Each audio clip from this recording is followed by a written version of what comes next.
ആകാശവാണി. നമസ്കാരം. നിയമസഭയിൽ ഇന്ന് തയ്യാറാക്കിയത് ശ്രീകുമാർ പള്ളിയിലേത്ത്, കേരള കൗമുദി, തിരുവനന്തപുരം. അവതരണം കൃഷ്ണ പ്രകൃതി.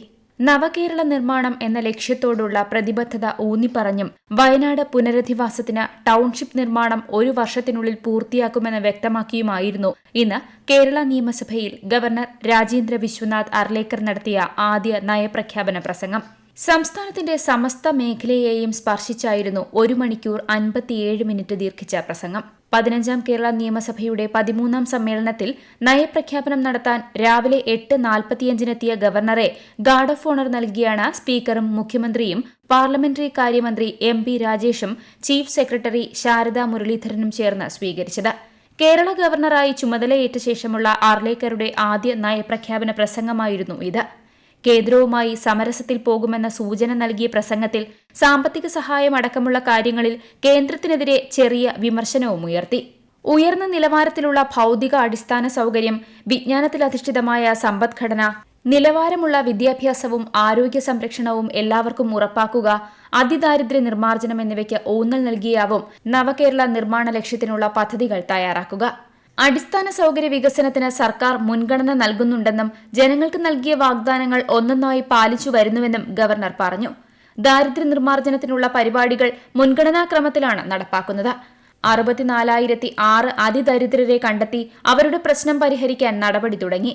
എല്ലാവർക്കും പാർപ്പിടം ഉറപ്പാക്കാനുള്ള പ്രവർത്തനങ്ങളും പുരോഗമിക്കുകയാണ്. ഭൌതിക സാമൂഹിക അടിസ്ഥാന സൌകര്യ വികസനത്തിനും സാമൂഹ്യനീതി കൈവരിക്കുന്നതിൽ സംസ്ഥാനം നിർണായക പ്രേരക ശക്തിയാവാനും തുല്യ പരിഗണനയാണ് നൽകുന്നത്. ഭരണഘടനാ മൂല്യങ്ങളായ ജനാധിപത്യം, മതനിരപേക്ഷത, സോഷ്യലിസം, ഫെഡറലിസം എന്നിവ ഉയർത്തിപ്പിടിക്കാൻ അങ്ങേയറ്റം പ്രതിജ്ഞാബദ്ധമാണ്. മുമ്പ് സാക്ഷരത ഒരു യജ്ഞമായി ഏറ്റെടുത്ത പോലെ ഡിജിറ്റൽ വേർതിരിവില്ലാത്ത ഒരു സമൂഹം നേടിയെടുക്കുക തന്നെ ചെയ്യുമെന്നും പ്രസംഗത്തിൽ വ്യക്തമാക്കി. ഭൂരഹിതർ ഇല്ലാത്ത സംസ്ഥാനമാക്കി മാറ്റാനുള്ള പ്രവർത്തനങ്ങൾ സർക്കാർ മികച്ച രീതിയിൽ മുന്നോട്ട് കൊണ്ടുപോകുന്നുണ്ട്. ജലത്തിന്റെ പ്രാധാന്യം തിരിച്ചറിഞ്ഞുകൊണ്ട് സമഗ്രമായ വികസനത്തിലൂടെ ജലപരിപാലനത്തിന് ജലനയം കൊണ്ടുവരും. പലവിധ വെല്ലുവിളികൾക്കിടയിലും സാമൂഹ്യ പ്രതിരോധത്തിനും സാങ്കേതിക വിദ്യാ സംയോജനത്തിനും വേഗത്തിലുള്ള നിർവഹണത്തിലും ഊന്നിയ കേരളത്തിന്റെ ദുരന്ത നിവാരണ മാതൃക ആഗോള അംഗീകാരം നേടിയിട്ടുള്ളതും ഗവർണർ പ്രസംഗത്തിൽ ചൂണ്ടിക്കാട്ടി. 1 വർഷത്തിനുള്ളിൽ വയനാട് ടൌൺഷിപ്പ് പൂർത്തീകരിക്കുമെന്ന് ഉറപ്പുവരുത്തിക്കൊണ്ട് മേപ്പാടി ഉരുൾപൊട്ടൽ ബാധിതരായ എല്ലാവരെയും പുനരധിവസിപ്പിക്കാൻ സർക്കാർ പ്രതിജ്ഞാബദ്ധമാണെന്നും അദ്ദേഹം പറഞ്ഞു. മുല്ലപ്പെരിയാറിൽ പുതിയ അണക്കെട്ടിനുള്ള സമവായ നടപടികൾ തുടരും. കർഷകരുടെ വരുമാനം ഇരട്ടിയാക്കാനുള്ള കൃഷി സമൃദ്ധി പദ്ധതി വ്യാപിപ്പിക്കും. നെൽകൃഷിക്കാർക്കുള്ള പ്രോത്സാഹന ആനുകൂല്യങ്ങളുടെ വിതരണം ഡിജിറ്റലാക്കും. റബ്ബർ വിലസ്ഥിരതാ പദ്ധതി തുടരും. വ്യവസായ വകുപ്പിന്റെ പങ്കാളിത്തത്തോടെ തോട്ടം മേഖലയിൽ തൊഴിലവസരങ്ങൾ വർദ്ധിപ്പിക്കും. തരിശുരഹിത ഗ്രാമങ്ങൾ സൃഷ്ടിക്കുന്നതിനായി നവോത്ഥാൻ പദ്ധതിക്ക് പുറമെ ഒരു ക്രോപ്പ് കൾട്ടിവേറ്റേഴ്സ് കാർഡും നടപ്പാക്കും. കന്നുകാലി കർഷകർക്ക് വാതിൽപ്പടി സേവനം ലഭ്യമാക്കുന്നതിനായി മൊബൈൽ വെറ്ററിനറി സേവനം നടപ്പാക്കും. ഇടത്തരം ഡയറി ഫാമുകൾക്ക് വേണ്ട സമഗ്ര സഹായം ഏർപ്പെടുത്തും. സ്കൂൾ കുട്ടികൾക്കിടയിൽ പൌൾട്രി ഫാമിംഗ് പ്രോത്സാഹിപ്പിക്കാൻ പദ്ധതി നടപ്പാക്കും. ക്ഷീര ഇൻഷുറൻസ് സംരക്ഷണം 2 ലക്ഷം കർഷകരിലേക്ക് കൂടി വ്യാപിപ്പിക്കും. 10,000 കറവമാടുകളെ കൂടി വിതരണം ചെയ്യും. കേരളത്തെ അടിസ്ഥാന സൌകര്യ വികസനത്തിന്റെ ഹബ്ബാക്കി മാറ്റാനുള്ള സർക്കാരിന്റെ കേന്ദ്രീകൃത ശ്രമങ്ങൾ പരിവർത്തനാത്മകമായ പുരോഗതിയിലേക്ക് സർക്കാരിനെ നയിക്കുമെന്നും പ്രസംഗത്തിൽ ഗവർണർ ചൂണ്ടിക്കാട്ടി. ദേശീയപാത 66ന്റെ ദ്രുതഗതിയിലുള്ള വികസനവും പൂർത്തിയായിക്കൊണ്ടിരിക്കുന്ന മലയോര പാതകളുടെ നിർമ്മാണവും സുപ്രധാന നാഴികക്കല്ലുകളാണ്. സിഗ്നൽ, ലെവൽ ക്രോസ് രഹിത ബാരിയർ ഫ്രീ റോഡ് നെറ്റ്വർക്ക് പദ്ധതിയിൽ പുരോഗമിച്ചുകൊണ്ടിരിക്കുന്ന റെയിൽവേ മേൽപ്പാലങ്ങൾ ഈ വർഷം തന്നെ പൂർത്തിയാക്കും. ആരോഗ്യമേഖലയ്ക്കും സമഗ്ര പുരോഗതിയാണ് പ്രസംഗത്തിൽ വിഭാവനം ചെയ്തിട്ടുള്ളത്. തിരുവനന്തപുരം, കോട്ടയം മെഡിക്കൽ കോളേജുകളിൽ സ്കിൻ ബാങ്ക് സ്ഥാപിക്കും.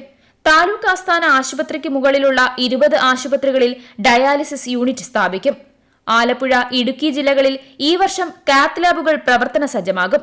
കിടപ്പു രോഗികൾക്കും ഭവന രോഗികൾക്കും സംസ്ഥാനത്തുടനീളം സൌജന്യമായി വാസസ്ഥല സേവനം ലഭ്യമാക്കിക്കൊണ്ട് വേദന സാന്ത്വന പരിചരണ സേവനങ്ങൾ ശക്തമാക്കും. വളർന്നുവരുന്ന പൊതുജനാരോഗ്യ ഭീഷണികൾക്കും കാലാവസ്ഥാ വ്യതിയാനത്തിന്റെ ആഘാതങ്ങൾക്കുമെതിരെ ആരോഗ്യ പ്രതിരോധത്തിനായി വൺ ഹെൽത്ത് വേദി ശക്തമാക്കും. Antibiotic smart hospital, antibiotic smart പഞ്ചായത്തുകൾ എന്നീ അംഗീകാരം നൽകുന്നതിന് നൂതന പരിപാടി ആവിഷ്കരിക്കും. കണ്ണൂരിലെ അന്താരാഷ്ട്ര ആയുർവേദ ഗവേഷണ സ്ഥാപനത്തിന്റെ ആദ്യഘട്ട വികസനം ഈ വർഷം പൂർത്തീകരിക്കും. സഹകരണ മേഖലയ്ക്കുള്ളിൽ നേരിട്ടുള്ള വ്യാപാരത്തിനായി അങ്ങാടി കേരള ആപ്പ് രൂപീകരിക്കും.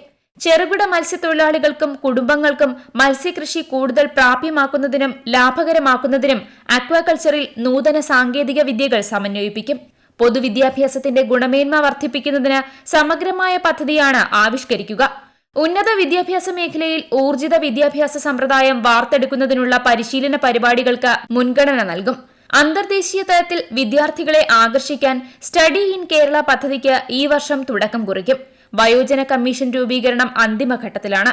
തൊഴിൽ രഹിതരായ മറ്റ് പിന്നാക്ക വിഭാഗങ്ങൾ, പരിവർത്തിത ക്രൈസ്തവർ, ശിപാർശിത വിഭാഗങ്ങൾ എന്നിവർക്കുള്ള സഹായ പദ്ധതികൾക്ക് തുടക്കം കുറിക്കുമെന്നും ഗവർണർ വ്യക്തമാക്കി.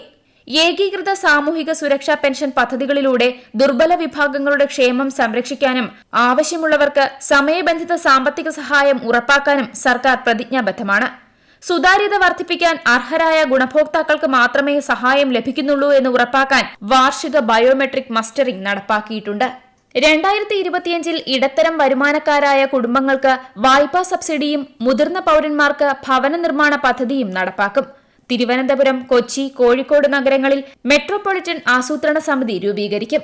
ഹോം കെയർ യൂണിറ്റുകൾ വികസിപ്പിക്കാനും ടെലിമെഡിസിൻ സൗകര്യങ്ങൾ സംയോജിപ്പിക്കാനും സാന്ത്വന പരിചരണം നൽകുന്നവർക്ക് സമഗ്രമായ ഒരു രജിസ്ട്രേഷൻ സംവിധാനം നടപ്പാക്കും. അടുത്ത മാസം നടക്കുന്ന ഇൻവെസ്റ്റ് കേരള ഗ്ലോബൽ സമ്മിറ്റിൽ 9 രാജ്യങ്ങളുടെ സഹകരണത്തോടെ ആഗോള സഹകരണ പരിപോഷണത്തിനും ഉയർന്ന തോതിലെ നിക്ഷേപങ്ങൾ ആകർഷിക്കുന്നതിനും ലക്ഷ്യമിടുന്നു. ജർമ്മൻ റെയിൽവേയിൽ പരിശീലനവും തൊഴിലും ലഭിക്കുന്നതിന് യുവജനങ്ങൾക്ക് സൗജന്യ പരിശീലനവും തൊഴിലവസരങ്ങളും ലഭ്യമാക്കും. തൊഴിലവസരങ്ങൾ വർദ്ധിപ്പിക്കുന്നതിന് ഒരു സ്വകാര്യ പോർട്ടൽ ആരംഭിക്കും. ഇൻഫോ പാർക്ക് 3ാം ഘട്ടത്തിൽ 1 ലക്ഷം തൊഴിലവസരങ്ങളും 12,000 കോടി രൂപയുടെ നിക്ഷേപങ്ങളുമാണ് ലക്ഷ്യം. കെ ഫോണിലൂടെ ഓരോ 6 മാസവും 1 ലക്ഷം കണക്ഷനുകൾ വീതം നൽകും. 2040ഓടെ സംസ്ഥാനത്തിന് 100% പുനരുപയോഗ ഊർജ്ജം കൈവരിക്കാനുള്ള സമീപനമാവും സ്വീകരിക്കുക. ഫ്ലോട്ടിംഗ് സൗരോർജ്ജ നയം, ഹരിത ഹൈഡ്രജൻ നയം, പമ്പിംഗ് ഹൈഡ്രോ പവർ നയം എന്നിവ നടപ്പാക്കും. ഫ്ലോട്ടിംഗ് സൗരോർജ്ജ പദ്ധതികളിലൂടെ 6000 മെഗാവാട്ട്, സൗരോർജ്ജാധിഷ്ഠിത പമ്പിംഗ് ഹൈഡ്രോ പദ്ധതികളിലൂടെ 8000 മെഗാവാട്ട് വൈദ്യുതി ഉൽപാദനം ലക്ഷ്യമിടുന്നു. 2025 മാർച്ചിൽ നടക്കുന്ന global green hydrogen and renewable ഉച്ചകോടിക്ക് കൊച്ചി ആതിഥേയത്വം വഹിക്കും. കേന്ദ്ര ഫണ്ടുകൾ ഉപയോഗിച്ച് വിവിധ അണക്കെട്ടുകൾ സ്ഥാപിക്കാൻ ഉദ്ദേശിക്കുന്നതായും പ്രസംഗത്തിൽ വ്യക്തമാക്കി.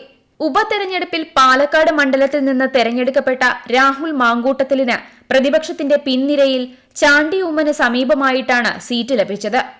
ഭാരതപ്പുഴയിൽ ഒഴുക്കിൽപ്പെട്ട് ഒരു കുടുംബത്തിലെ 4 പേർ മരണപ്പെട്ട സംഭവവുമായി ബന്ധപ്പെട്ട് മണ്ഡലത്തിലേക്ക് പോകേണ്ടി വന്നതിനാൽ ചേലക്കര MLA UR പ്രദീപിന് സഭയിലെത്താനായില്ല. വീണ് പരിക്കേറ്റ് ചികിത്സയിൽ കഴിയുന്ന ഉമാ തോമസിനും എത്താനായില്ല. ഗവർണറുടെ നയപ്രഖ്യാപനത്തിനുമേലുള്ള നന്ദി പ്രമേയ ചർച്ചയ്ക്കായി ഇനി തിങ്കളാഴ്ച സഭ ചേരും. നിങ്ങൾ കേട്ടത് നിയമസഭയിൽ ഇന്ന്.